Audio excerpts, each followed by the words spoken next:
Hello বন্ধুরা, বিজেপিকে আরও স্মার্ট বাহিনী হিসাবে গড়ে তুলতেই কাজ করছে সরকার, এরকমটা এবার জানিয়েছেন প্রধানমন্ত্রী।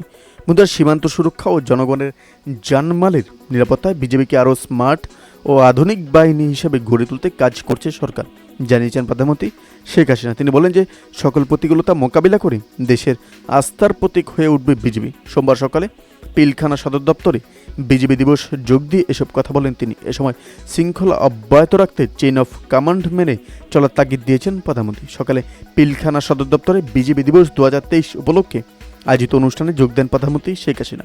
প্রধানমন্ত্রীকে বরণ করে বিজেপি মহাপরিচালক ও স্বরাষ্ট্রমন্ত্রী খোলা জিপে বিভিন্ন কন্টিনজেন্ট এবং পতাকাবাহী দলের মনোমুগ্ধ প্যারেডে পরিদর্শন এবং অভিবাদন গ্রহণ করেন প্রধানমন্ত্রী। বক্তৃতা শুরুতেই মহান মুক্তিযুদ্ধে তৎকালীন বিডিআরের ভূমিকা ও আত্মত্যাগ তুলে ধরেন প্রধানমন্ত্রী। স্মরণ করেন 2009 সালে পিলখানা স্ট্র্যাটেজির কথাও। আগামী বিশ্বের সাথে তাল মেলাতে সকল দেশের বাহিনীকে আধুনিক ও স্মার্ট করে তোলা হয়েছে বলে জানান প্রধানমন্ত্রী। বলেন, অতীতের মতো আগামীতেও বিজেপি দেশের আস্থার প্রতীক হয়ে উঠবে।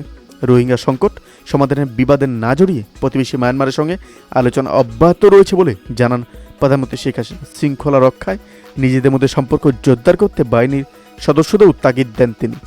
বন্ধুরা, এই ছিল আমাদের ছোট্ট আপডেট। অবশ্যই এই আপডেট সম্পর্কে আপনার কি মতামত আমাদের কমেন্ট করে জানাতে ভুলবেন না।